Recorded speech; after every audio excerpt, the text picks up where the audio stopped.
Le rugby néo-zélandais en deuil. Sean Wainui, 25 ans, est mort ce lundi dans un accident de voiture. Selon les premiers éléments de l'enquête, la voiture du joueur, marié et père de 2 enfants, s'est encastrée contre un arbre au parc McLaren Falls à Omanawa, près de Tauranga. Il était le seul occupant à bord du véhicule. Il est décédé sur les lieux de l'accident, qui n'a impliqué personne d'autre. Wainui évoluait depuis le début de saison au sein de l'équipe de Bay of Plenty. Il comptait 10 sélections avec les Maori All Blacks, depuis 2015. Les hommages de joueurs et équipes néo-zélandaises pleuvent depuis l'annonce de la terrible nouvelle, comme celui de Sonny Bill Williams. Mes pensées vont à la famille de Sean Wainui, a écrit l'ancien joueur de Toulon. Surtout sa femme et ses enfants.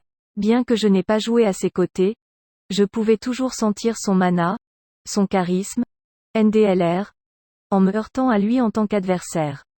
Wainui a effectué ses débuts pour la province de Taranaki en 2014, à seulement 18 ans, 53 matchs disputés, 75 points.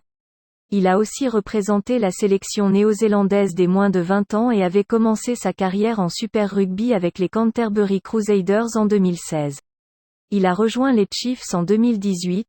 En juin dernier, il a marqué 5 essais contre la franchise australienne des NSW Waratahs lors d'une victoire 40-7 à Sydney, établissant un record pour le plus grand nombre d'essais inscrits par un joueur dans un seul match de Super Rugby. Les All Blacks, pour lesquels il n'avait jamais joué, lui ont aussi adressé un message sur Twitter. Nous avons le cœur brisé, indique le message. Sean, tu as été une inspiration et tu ne seras jamais oublié. L'équipe est actuellement réunie aux États-Unis pour y disputer un test match, samedi.